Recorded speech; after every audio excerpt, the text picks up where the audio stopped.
यहाँ देखिए आप सैम्पल प्रॉब्लम 1 आपको क्या करना है प्रॉपर्टीज़ को यूज़ करके इसको सॉल्व करना है। अब देखिए आप इसको डायरेक्ट सॉल्व करने बैठ जाएंगे तो ये थोड़ा सा आपका कैलकुलेशन जो हो जाएंगी इसकी थोड़ी सी टफ हो जाएंगी। लेकिन आप जो आपने प्रॉपर्टीज़ पढ़ी हैं कम्यूटेटिव एसोसिएटिव डिस्ट्रीब्यूटिव प्रॉपर्टी, इनको यूज़ करके अगर आप इसको सॉल्व करेंगे तो ये आपका बहुत जल्दी सॉल्व हो जाएगा।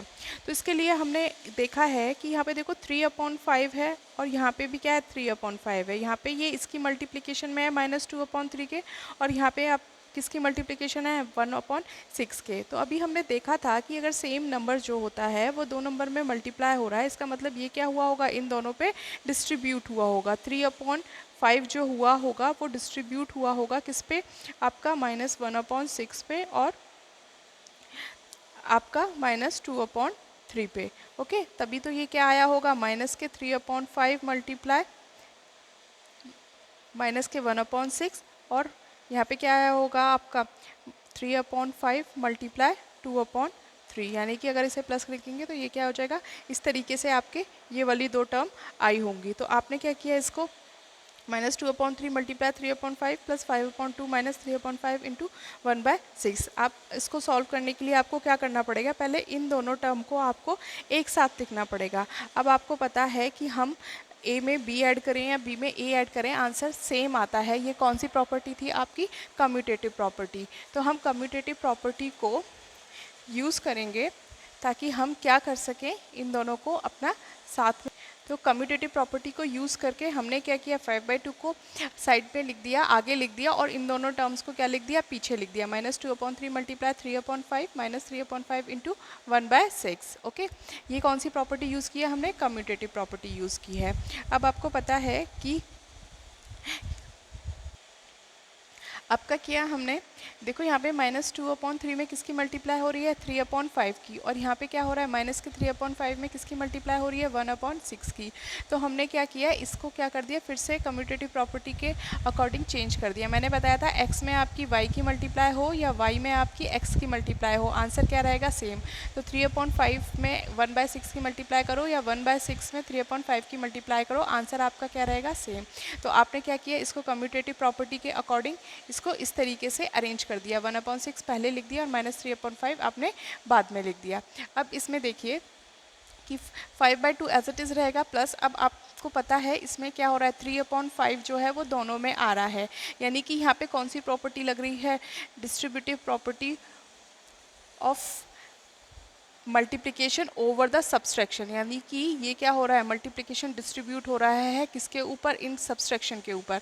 तो आप 3/5 को क्या कर सकते हैं, बाहर लिख सकते हैं, कॉमन ले सकते हैं, और अंदर क्या बचेगा आपका -2/3 और माइनस के 1/6, वो आपका एज इट इज़ आ गया। और यहाँ पे क्या बचा आपका 3/5।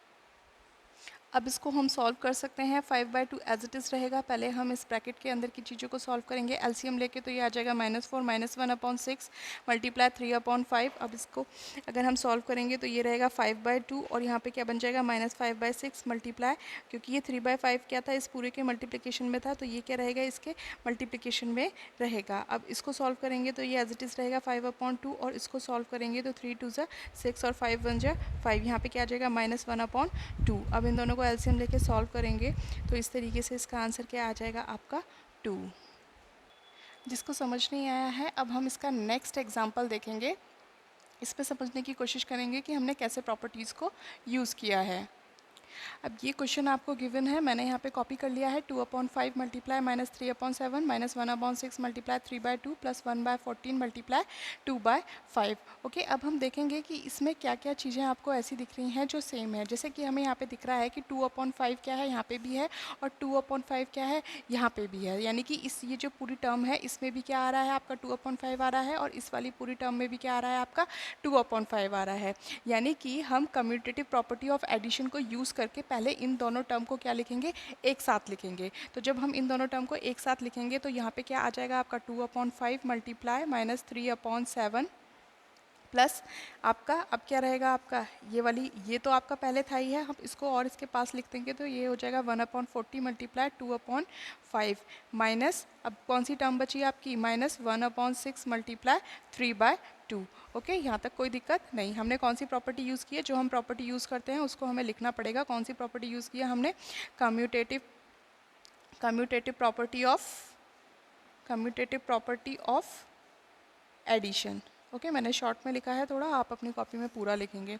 अब देखिए ज़रा, आपको यहाँ पे ये दिख रहा है कि हम इन दोनों को साथ क्यों लेके आए हैं, क्योंकि आपका जो है इसमें 2/5 क्या है, दोनों वाली टर्म्स में आ रहा है। तो ये जो है यहाँ पे क्या है, 2/5 आगे मल्टीप्लाई हो रहा है और यहाँ पे क्या हो रहा है, 2/5 पीछे मल्टीप्लाई हो रहा है। तो आपको पता है कम्यूटेटिव प्रॉपर्टी ऑफ मल्टीप्लिकेशन से हम क्या कर सकते हैं, इनको चेंज कर सकते हैं। तो सपोज़ करो अगर आपका यहाँ पे जो है ये 2/5 आगे मल्टीप्लाई हो रहा है और यहाँ पे पीछे हो रहा है, तो हम किसी एक को चेंज कर देते हैं। सपोज़ करो हम -3/7 को आप क्या लिख सकते हैं, आगे लिख देते हैं, और 2/5 को क्या लिख देते हैं, पीछे लिख देते हैं। सेम यहाँ पे 1/14 है, यहाँ पे क्या हो सकता है 2/5, यहाँ पे क्योंकि यहाँ पे पीछे लिखा हुआ है तो हमने यहाँ वाली टर्म में भी क्या कर दिया, पीछे कर दिया। हम इस वाली टर्म में भी आगे कर सकते थे क्योंकि यहाँ पे आगे लिखा हुआ है, हम कैसे भी कर सकते हैं, उसमें कोई डिफरेंस नहीं आएगा। यहाँ पे अगर आगे लिखा हुआ है तो हो सकता था हम यहाँ पे भी चेंज कर देते, उससे भी आंसर सेम आता। ठीक है, तो -3/7 मल्टीप्लाई 2/5 प्लस 1/40 मल्टीप्लाई 2/5 और बाकी जो टर्म है वो आपकी एज इट इज़ रहेंगी। ठीक है, आपको यहाँ पे भी रीज़न लिखना पड़ेगा कि आपने कम्यूटेटिव प्रॉपर्टी यूज़ की है ऑफ क्या, मल्टीप्लिकेशन, क्योंकि वहाँ पे आपने एडिशन वाली यूज़ की थी, यहाँ पे क्या किया आपने, मल्टीप्लिकेशन वाली प्रॉपर्टी यूज़ की है, commutative property of multiplication. Okay, अब आपको पता है कि ये सब हमने क्यों किया है, ताकि हम 2/5 को क्या कर सकें, बाहर कॉमन ले सकें। क्यों कॉमन ले सकें, क्योंकि 2/5 क्या हो रहा है, दोनों में डिस्ट्रीब्यूट हो रहा है, यहाँ पे भी है और यहाँ पे भी है, किस पे, एडिशन पे। तो इसमें अगर हम कॉमन लेंगे तो ये हो जाएगा 2/5।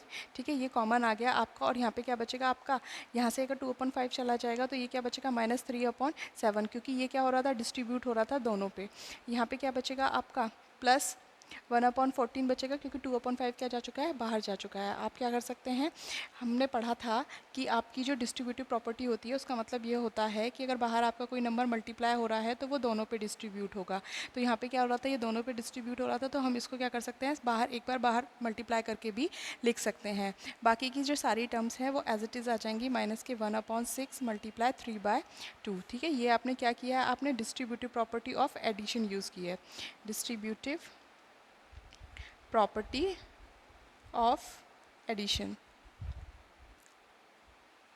Sorry distributive property of multiplication किस पे यूज़ किया, ओवर एडिशन।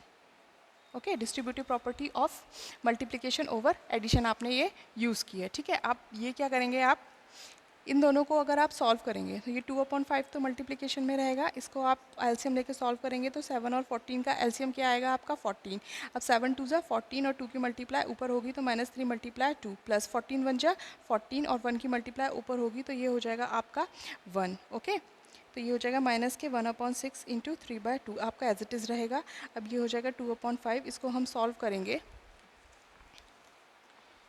इसको हम सॉल्व करेंगे तो ये हो जाएगा 3 2 ज़ा 6 प्लस 1/14 -1/6 मल्टीप्लाई 3/2। ओके, 2/5 इंटू यहाँ पे क्या आएगा आपका, -5/14 माइनस के, अब यहाँ पे क्या है आपका 1/6 मल्टीप्लाई 3/2। ठीक है, इसको अगर आप कैंसिल आउट करेंगे तो ये क्या हो जाएगा, 5 से 5 कट जाएगा, 2 1 ज़ा 2, 2 7 ज़ा 14, तो ये वाला माइनस का साइन 1 और नीचे क्या बचेगा आपका 2, 2 7 ज़ा 14, तो यहाँ पे क्या बचेगा आपका माइनस के 1/7, फिर यहाँ पे माइनस,